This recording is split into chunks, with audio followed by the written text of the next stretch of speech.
High everyone, welcome to Pablo's world. তো চলে এসেছি তেল ছাড়া মাংসের ভিডিও নিয়ে।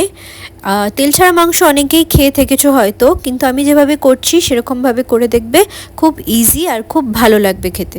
তো মাংসটাকে প্রথমেই আমি ধুয়ে আলুগুলোকে ডুমো ডুমো করে কেটে নিয়েছি। তার মধ্যে পেঁয়াজ, আদা, রসুন, কাঁচা লঙ্কার একটা পেস্ট বানিয়ে আমি ম্যারিনেট করে রেখে দিয়েছিলাম। প্রায় 2-3 ঘন্টা মতো রাখতে হবে। আর লাগছে ফ্রেশ ক্রিম, সেটা তোমরা যে কোনো কোম্পানির নিতে পারো। আর লাগছে টক দই, আর কসৌরি মেথি, কিছু কারি পাতা, আর গোটা গোলমরিচ কয়েকটা, সাদা জিরে, আর হচ্ছে দারচিনি ভাঙা। আচ্ছা, এরপর যেটা করতে হবে যে কড়াইয়ের মধ্যে ওই গোটা গরম মশলাগুলো আর হচ্ছে কারি পাতা, আচ্ছা আমি কয়েকটা লবঙ্গও দিয়েছিলাম, 2-1টা, তো সেগুলোকে ভালো করে ড্রাই রোস্ট করে নিতে হবে। তারপর দিয়ে দেবো কসৌরি মেথি। কসৌরি মেথি আর কারি পাতা এগুলোর খুব সুন্দর একটা গন্ধ বেরোনোর পর আমি এর মধ্যে দিয়ে দেবো শুকনো লঙ্কা। শুকনো লঙ্কাটা আগে দিইনি, কারণ এটার ফ্লেভারটা একটু পরে দেবো বলে। সব কিছু ভালো মতো একটু গন্ধ ছাড়লে তারপর আমি দিয়ে দেবো একটুখানি হিং। আচ্ছা, হিংটা দেওয়ার পরপরই আমি ম্যারিনেট করা চিকেনটা দিয়ে দেবো, কারণ হিংটা না হলে জ্বলে যাবে। যেহেতু তেল ছাড়া হচ্ছে, তো সেই অনুযায়ী একটু লো ফ্লেমে করতে হবে সব কিছু দিয়ে। এবার ভালো করে সমস্ত কিছুকে ম্যারিনেট করতে হবে, লো ফ্লেমে করবে যাতে না ধরে যায়। ননস্টিক প্যানে করলে খুবই ভালো হয়, ননস্টিক প্যান না থাকলে এমনি অন্য কড়াইতেও করতে পারো। তো সব কিছু ভালো মতো ম্যারিনেট করার পরে, ভালো করে কষানোর পরে, এরপর আমি দিয়ে দিলাম ঝাল লঙ্কার গুঁড়ো, অল্প একটু নুন। আর ম্যারিনেশনে কিন্তু আমি নুন দিইনি।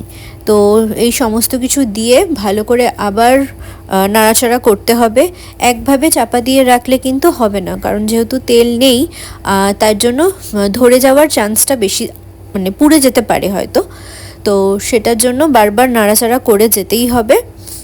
তো এরপর আমি যেই বাটিটার মধ্যে মাংসটা ম্যারিনেট করে রেখেছিলাম, সেই মশলাটা আমি ধোবো না, সেটার মধ্যেই কিন্তু ক্রিম আর টক দইটা আমি ফেটিয়ে নেব ভালো করে, যাতে সেই ফ্লেভারটাও সেই ক্রিম আর টক দইয়ের মধ্যে যায়। তো ভালো করে ফেটিয়ে নিতে হবে যাতে কোনো রকম লাম্পস না থাকে। ফেটানো হয়ে গেলে মাংসর মধ্যে আমি এবার এই ফেটানো টক দই আর ক্রিমটা আমি দিয়ে দেবো। দিয়ে ভালো করে আবার নাড়াচাড়া করে নিতে হবে। এরকম করে দেখবে, খেতে সত্যি খুব ভালো হয়। আর এটা সাধারণত রুটি পরোটার সাথেই খুব খেতে ভালো লাগবে। আমার বাড়িতে আমার একটা বন্ধু এসেছিল, তাকে আমি করেই খাবারটা খাইয়েছিলাম। তো তার খেয়েও খুব পছন্দ হয়েছিল, আমার হাজব্যান্ডেরও খুব পছন্দ হয়েছিল। আর সত্যি তোমরাও খেয়ে দেখবে, ভালো লাগবে। তো চলো, এবার খানিকক্ষণ নাড়াচাড়ার পর যখন জল ছাড়তে শুরু করবে, তখন আমি একটু চাপা দিয়ে রেখেছিলাম। চাপা দেওয়ার পরে দেখো জলটা অলরেডি টেনে নিয়েছে। তো আমি ওই যে পাত্রটার মধ্যে টক দইটা আর ক্রিমটা গুলে রেখেছিলাম, তার মধ্যে আরেকটু জল দিয়ে আমি চিকেনটার মধ্যে দিয়ে দিলাম। দিয়ে আরেকটু ভালো করে নাড়াচাড়া করে নেবে। দিয়ে যখন জলটা ফুটতে শুরু করবে, আমি খানিকক্ষণ বাদে একটু ঢাকা দিয়েও রেখেছিলাম। ঢাকা দিয়ে প্রায় মিনিট 10-15 মতো রাখতে হবে, কারণ চিকেন যেহেতু ম্যারিনেট করাই ছিল, তো সেটা খুব ভালো সফট হয়ে যাবে। তো চলো, এবার এটাকে আমি ঢাকা দিয়ে কিছুক্ষণ রেখে দিই।